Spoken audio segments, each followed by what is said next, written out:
வணக்கம், நான் உங்கள் தாரா. இது மை டியர் டீமன், அத்தியாயம் 140. தீரன் மெல்ல அவளது இதழை தீண்டினான். பதற்றமான தியா அவன் நெஞ்சில் கை வைத்து தள்ளவும் தீரனோ அவளது இதழை சட்டென கவ்விக்கொண்டான். எவ்வளவு முயன்றும் அவளால் அவனிடமிருந்து தன் இதழை பிரிக்க முடியவில்லை. சில கணங்களில் தியா அமைதியாகிவிட அவனது இதழ் தீண்டலில் அவளது பெண்மை மெல்ல மலர ஆரம்பித்தது. அவள் கண்களில் இருந்த ஏக்கத்தை பார்த்த தீரன் தன் பல நாள் தேக்கி வைத்திருந்த தனது காதலை அவளது இதழ் வழியே மெல்ல உணர்த்தினான் தீரன். தியாவோ தீரனது இதழ் பட்டதும் தன்னை மறந்து அவனது இதழ் முத்தத்தில் தொலைய ஆரம்பித்தாள். தனது ஆசை தீர தீரன் தன்னவளை முத்தமிட்டான். தியா மூச்சு வாங்க சிரமப்படவும் அவளை மெல்ல தன்னிடமிருந்து விலக்க தியாவிற்கு என்ன செய்வது என்று தெரியாமல் சிலையென அப்படியே அவனையே பார்த்து கொண்டிருந்தாள்.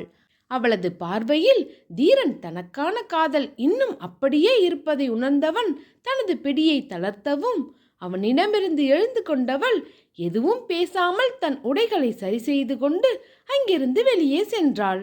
அவளது இந்த அமைதியே இன்னும் தியாவின் மனதில் தான் இருக்கிறோம் என்பதை தீரன் உறுதி செய்து கொண்டான். தனது கேபினிலிருந்து சென்ற தியா அங்கிருக்கும் ஓய்வறைக்கு சென்றவள் அறையின் கதவை தாழிட்டு கொண்டு அப்படியே உட்கார்ந்து விட்டாள். அவள் கண்ணிலிருந்து கண்ணீர் வழிய, "ஏன் தீரா நீ திரும்ப வந்த?" என்று புலம்பியவள் சற்று நேரம் அப்படியே உட்கார்ந்து விட்டாள். "நீ போயிடு தீரா, அதுதான் உனக்கு நல்லது. நீ போகலன்னாலும் நான் உன்னை போக வச்சிருவேன். நீ எங்க கூட இருக்க வேணாம், போயிடு தீரா" என்று தனக்குத்தானே சொல்லி அழுதவள் சற்று நேரம் கழித்து தன் கண்களை துடைத்து கொண்டு எழுந்த தியா தன் முகத்தை குளிர்ந்த நீரை கொண்டு நன்றாக கழுவியவள் சற்று தன்னை ஆசுவாசப்படுத்தி கொண்டு மீண்டும் தனது கேபினிற்கு வர தீரன் அங்கு இல்லை. அதன் பிறகு தீரன் அவளது கேபினிற்கும் வரவில்லை, எந்த தொந்தரவும் செய்யவில்லை. அதுவே தியாவிற்கு சற்று நிம்மதியாக இருந்தது. அன்று மாலை தியா கிளம்பிக் கொண்டிருக்க அவளை பார்த்த தீரன் எதுவும் சொல்லாமல் அமைதியாகவே இருக்கவும் தியா அவனை கண்டுகொள்ளாமல் அங்கிருந்து கிளம்பினாள். தியா தன் காரை எடுத்துக்கொண்டு செல்ல தீரனும் கிளம்பினான். சரவணன் காரை ஸ்டார்ட் செய்யவும் தீரனும் தியாவின் பின்னாலேயே சென்றான். தீரனது செயலும் அவனது அமைதியும் தியாவிற்கு அவன் மாறிவிட்டானோ என்று தோன்ற அதை பற்றியே யோசித்து கொண்டு வந்து கொண்டிருந்தாள். ஒருவேளை இவன் நம்மளை இம்ப்ரெஸ் பண்ண ட்ரை பண்ணுறானா என்று தியா நினைக்க அப்பொழுது அவளது கார் திடீரென்று நின்றது. "என்னாச்சு?" என்றவள் காரின் முன்பக்கம் வந்து சோதித்தவள் மீண்டும் தனது காரை ஸ்டார்ட் செய்ய முயல காரை ஸ்டார்ட் செய்யவே முடியவில்லை. காரிலிருந்து இறங்கிய தியா என்ன செய்வது என்று யோசித்து கொண்டு தன் போனை பார்த்து கொண்டிருக்க அப்பொழுது தீரனது கார் அங்கு வந்தது. வழியில் தியாவின் கார் பழுதாகி நிற்கவும் சரவணன், "பாஸ், மேடம் இங்கு நிற்கிறாங்க" என்று காரை நிறுத்தினான். "என்ன?" என்று தீரன் பார்க்க, "பாஸ், மேடம் காரில் எதுவும் ப்ராப்ளம் போல" என்று சரவணன் சொல்லவும் தீரன் வெளியே பார்க்க தியா தன் போனில் பேசிக்கொண்டு நின்று கொண்டிருந்தாள். "நீ போய் என்னன்னு கேளு" என்று சரவணனிடம் தீரன் சொல்லவும், "எஸ் பாஸ்" என்றவன் காரில் இருந்து இறங்கி தியாவிடம் ஓடினான். "சிஸ்டர், என்னாச்சு? ஏன் இங்கே நிற்கிறீங்க?" என்று சரவணன் கேட்கவும், "ஒன்றும் இல்லைண்ணா, கார் திடீர்னு பிரேக் டவுன் ஆயிடுச்சு, என்னன்னு தெரியல" என்றாள். "சரி இருங்க" என்ற சரவணன் காரின் இன்ஜினை சோதித்தான். "சிஸ்டர், இது இப்போ ரெடி ஆகாது, மெக்கானிக்கை வர சொல்கிறேன் இருங்க" என்று சரவணன் சொல்ல, "இல்லை அண்ணா, கால் பண்ணிட்டேன், இப்போ வந்துடுவாங்க" என்றாள் தியா. தீரனிடம் வந்த சரவணன் விவரத்தை சொல்லவும் தீரனும் தன் காரிலிருந்து இறங்கியவன் தியாவிடம் வந்தான். "காரை ரெடி பண்ணி கொண்டு வருவாங்க, நீ வா, நான் உன்னை ட்ராப் பண்ணுறேன்" என்று தீரன் அதிகாரமாக சொல்ல, "இல்லை, நான் என் கார்லேயே வந்துக்கிறேன், நீங்கள் கிளம்புங்க" என்று தியா திமிராக சொல்லவும் அவளை பார்த்து முறைத்தவன் தன் பற்களை கடித்து கொண்டு, "அது வரைக்கும் ரோட்டில் தனியாக நிற்க போறியா?" என்று தீரன் கத்தினான். அவனை பார்த்த தியா, "தனியாக நிற்கிறது ஒன்றும் எனக்கு புதுசில்லை" என்று சற்று கடுமையாக தியா சொல்லவும் தீரனுக்கு கோபம் தலைக்கேற தியாவும் அவனை பார்த்து முறைத்தாள். "ஏய், ஸ்கூல் முடிகிற டைம் ஆயிடுச்சுடி, இப்போ பாப்பாவை எப்படி பிக்கப் பண்ணுவ?"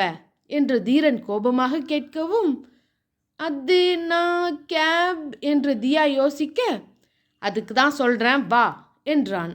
இல்லை தியா, இவன் கூட போகாத, காலையில் நடந்தது ஞாபகம் இருக்குல்ல என்று தியாவின் உள்மனம் சொல்லவும், இல்லை பரவாயில்ல, நான் கார் ரெடியானதும் போய்க்கிறேன், இல்லை கேப் புக் பண்ணிக்கிறேன் என்றாள் தியா. இவளுக்கு ஓவர் திமிராயிடுச்சு என்று உள்ளுக்குள் சொல்லிக்கொண்ட தீரன், இனி நீ கேப் புக் பண்ணி அது வந்து சேரத்துக்குள்ள என்றவன் தன் கடிகாரத்தை பார்த்தவாறு, சரி இல்லைன்னா ஒன்றும் பிரச்சனை இல்லை, நான் போய் பாப்பாவை பிக்கப் பண்ணிக்கிறேன், நீ மெதுவா வா என்று சொல்லவும், ஐயையோ இது என்னடா வம்பா போயிடுச்சு என்று யோசித்த தியா, வேணாம் வேணாம் நானே வரேன் என்று தியா ஒப்புக்கொண்டாள். தீரன் தான் வென்று விட்டது போன்று அவளை பார்த்த தோரணையாக நிற்கவும் அவனை பார்த்த தியா, இப்போ நான் வர்றது என் பொண்ணுக்காக என்று சொல்ல, என்று நக்கலாக தீரன் சிரிக்க தியாவிற்கு எரிச்சலாக வந்தது. சிஸ்டர் டைம் ஆயிடுச்சு என்று சரவணன் சொல்ல கடிகாரத்தை பார்த்த தியா வேறு வழியில்லாமல் தீரனுடன் காரில் ஏறினாள். கார் கிளம்ப தனக்கு அருகில் உட்கார்ந்திருந்த தியாவை பார்த்து கொண்டிருந்தான் தீரன். அவளோ வெளியே வேடிக்கை பார்த்து கொண்டு வர அவனது பார்வை தியாவை ஏதோ செய்தது. அதற்கு மேல் பொறுக்க மாட்டாத தியா திரும்பி அவனை பார்த்து என்ன என்று கேட்கவும் தீரன் அழகாக புன்னகைக்க தீரன் பேரழகனாக அவளது கண்களுக்கு தெரிந்தான். உண்மையில் அவனது பார்வையும் சிரிப்பும் அவளை சற்று தடுமாறத்தான் செய்தது. ஐயோ சிரிக்கிறானே, தியா வேண்டாம் பார்க்காத என்று தனக்குத்தானே சொல்லிக் கொண்டவள் மீண்டும் திரும்பிக் கொண்டாள். தீரனுக்கு அவளது மனதின் தவிப்பு ஓரளவுக்கு புரியவும் அவனது மனம் உள்ளுக்குள் குத்தாட்டம் போட்டது. ஆனால் எங்கே அதை காட்டினால் தியா மீண்டும் சாமியாடி விடுவாளோ என்று அமைதியாகவே இருந்தான் தீரன். ஐயோ தியா, இவன் ஏதோ பிளான் பண்றான், தயவு செஞ்சு அவனை பார்க்காத என்று தனக்குள்ளேயே சொல்லிக்கொண்ட தியா வெளியே வேடிக்கை பார்த்து கொண்டு வர சற்று நேரத்தில் குழந்தை படிக்கும் பள்ளியும் வந்தது.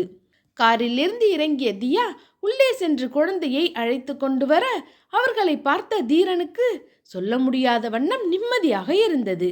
4 வருடங்களில் அவர்கள் எங்கே இருக்கிறார்கள், என்ன செய்கிறார்கள் என்ற எந்த தகவலும் தெரியாமல் தினம் தினம் தான் அனுபவித்த வேதனைக்கு இப்பொழுது அவர்கள் தன் கண்முன் இருப்பது மருந்தாக இருந்தது. குழந்தையை காரில் ஏறச் சொல்ல தீக்ஷு பாப்பா தீரன் மற்றும் தியா இருவருக்கும் நடுவில் வந்து உட்கார்ந்து கொண்டது.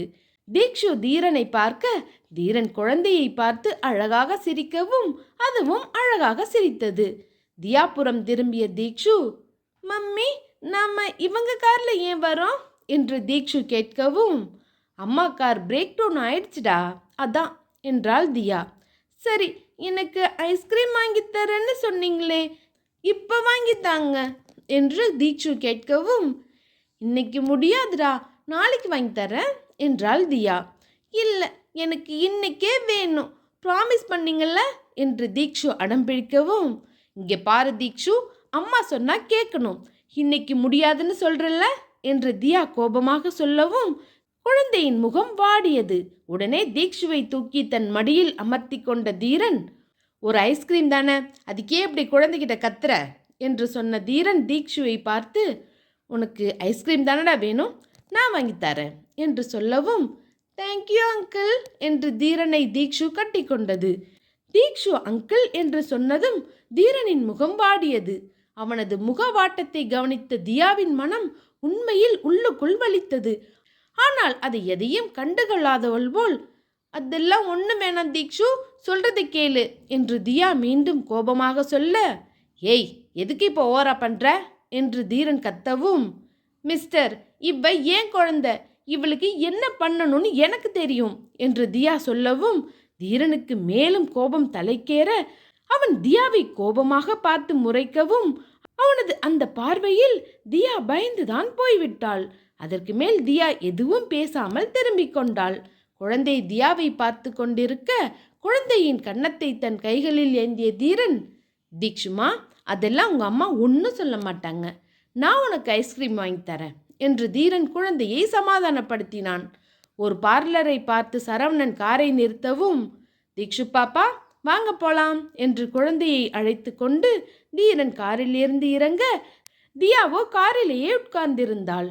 அவளை பார்த்தவன், நீ வரலையா என்று கேட்கவும், எனக்கெல்லாம் தேவையில்லை என்று தியா கோபமாக சொல்லவும், தென் யுவர் விஷ் என்றவன் குழந்தையை அழைத்து கொண்டு பார்லருக்குள் சென்றான்.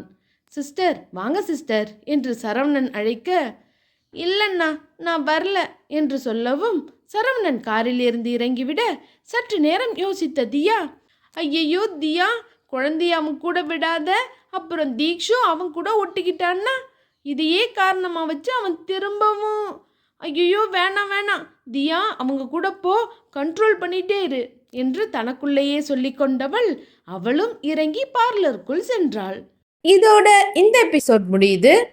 நெக்ஸ்ட் எபிசோட்ல மீட் பண்ணலாம். இந்த ஸ்டோரி உங்களுக்கு பிடிச்சிருந்தா மறக்காம லைக் பண்ணுங்க, ஷேர் பண்ணுங்க, உங்களோட கருத்துக்களை கமெண்ட் பண்ணுங்க. அடுத்த அத்தியாயத்தில் மீட் பண்ணலாம். டாடா.